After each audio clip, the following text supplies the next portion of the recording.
Welcome to my terrible channel, Random Denizens of YouTube. For those that care, I'm just another struggling artist that wishes his book sold a little better. Plenty of those. That's a subtle suggestion to go check my books out. In the meantime, I've decided to use my love of reading to, do reviews. I mean, I'm already reading the books. Might as well throw my opinions up here, see if anyone cares. If nothing else, this channel will help me vent all that lovely stress people seem to think fuels creatives, as opposed to, us just having overactive imaginations. After deciding to start with reviews, I figured I would keep them short and even try to do the audio in one take. Sure, that will work out just fantastically. Please feel free to call my work awful. That often feels like the point of online spaces, doesn't it? Just remember to hit like and subscribe, help the channel grow, etc., etc. After settling on book reviews to banish the darkness amassing in my soul, another question began to haunt what passes from my mind. How long should the videos be? Well, they should be as long as they need, obviously. Not gonna fret over that precious monetization at the moment. Just need to create and or waste time talking about something cool but not terribly important, which ultimately seems to be the story of my life. But moving on. It's the lesser of two evils, one could say. Yeah, I apologize for nothing. Though I should probably throw together an apology video or two for the future. It seems every person online ends up having to pull one out sooner or later. Moving on.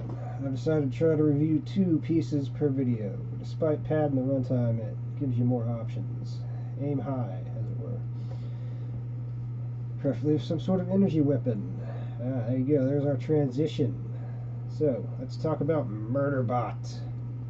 Just so we're clear, we're not talking about the streaming show. I'm sure the algorithm is going to think that. Now, don't get me wrong, the show is actually good in its own way. I would definitely say check it out. I mean, I enjoyed it. If you're a fan of the show, try the original novellas. Season 1 had, let's be generous, let's call them tweaks to the source material. In my humble opinion, the spirit of the work was preserved. Thus, reading the books will be a new experience, which is a good place to start. First installments of the Murderbot diaries are novellas, coming in at under 200 pages.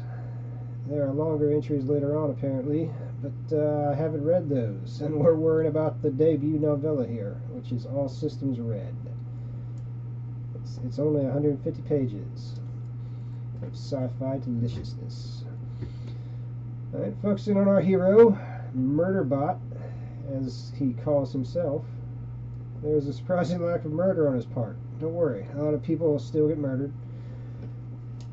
One could argue the nameless characters don't count. Our hero did murder some minors off screen before the story. If that's doing anything for you. That apparently gets covered in the second installment. I have not read the second novella yet. Definitely want to, but can't really speak to that. Hopefully, that's enough murder for you. With decent action and a fast-paced story, I would highly recommend this one. Written by an experienced author, this series has taken off for a reason. While containing plenty of sci-fi tropes such as mega corporations, it has enough of its own heart to become a classic. Which, one could argue it already has. I mean, it's definitely enough to get a show. I mean, good for the author. Good for her. Nothing else, I appreciate how the hero doesn't want to magically become human. Mostly Murderbot wants to watch his streaming shows and do his own thing. Relatable. Decide his own fate. And the first novella could serve as a standalone story with a satisfying ending, though clearly it serves as a great introduction. Definitely going to give the next installment a read. Maybe write a review about it. Now, let's move on along to our second selection. So we started with a quaint story about an occasionally murderous robot. And as established, those look to be good reads. So let's try a less famous work that also involves artificial intelligence and corporate overlords. You know, though this one's a bit more of a more classical cyberpunk story. There. Now we can claim there's some overarching theme, and I didn't just pick these works because the covers were cool. I mean, don't get me wrong, I do think both the covers are cool. Though to be honest, I kind of like the second one here a little bit better. Anyway, after browsing Amazon, yeah, get the booze out of your system. We all know Amazon has issues. What are you going to do? After browsing Amazon for something not terrible, I found a potential gem that could still use a little polish. Worship the Image by Woodrow Bell, I assume is how you would pronounce the name. Took me for quite a ride. While not ultimately going in the direction I thought it would, this novel is definitely worth a glimpse. It's definitely worth a glimpse if you are a fan of detective stories. While longer than our first pick here at well over 200 pages, a lot of those pages could have been trimmed down. I mean, Murderbot was a much more tightly packed story. There's a lot of repetition of old data and conversations that, while functional, didn't quite feel real in this one. Yeah, I know the characters aren't real, guys. I'm saying the scenes felt like characters spouting info at the reader, instead of gripping fare that made me actually care about the hero and his buddies. Not all the time, you know, just enough that I feel another edit or two could have really improved this novel. Like if you went back and edited this, it would be way better. Really, my biggest complaint is the minor case of whiplash this novel gave me. While staying interesting throughout, the story shifts into an action movie near the end.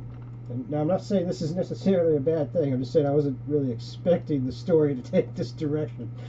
Yeah, I was expecting a smallish personal tale about our neo-noir hero bringing a personal tragedy to closure, which this book is. It just also goes for a larger tale as well. Not going to go into too much detail beyond that. You know, I'm trying to keep the reviews here spoiler free.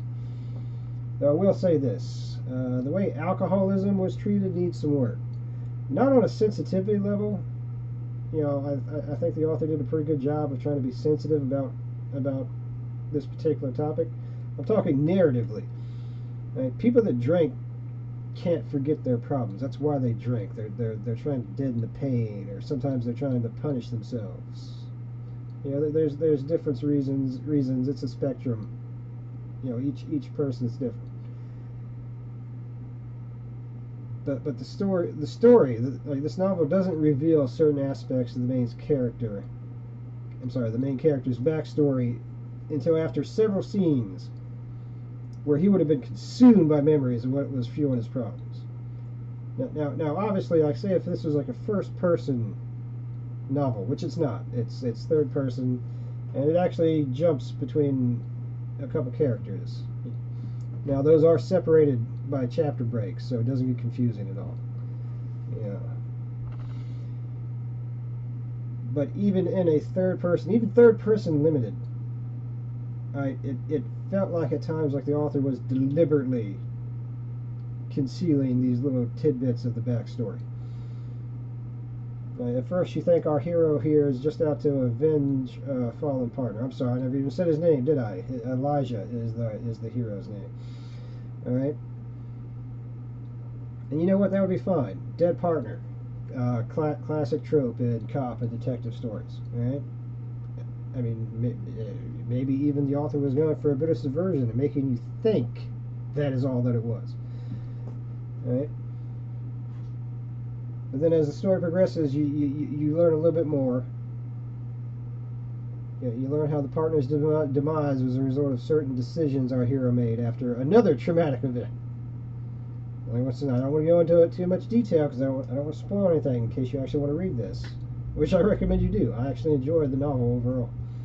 I'm just saying the reveal didn't work for me. Like I can't even.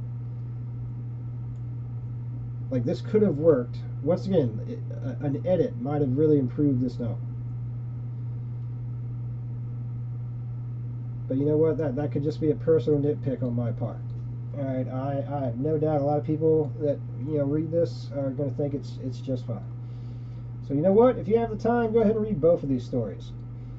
Alright? If pressed for time, however, I'm going to have to say go for Murderbot. It's shorter by 100 or so pages, and it's just more compact. It's more polished.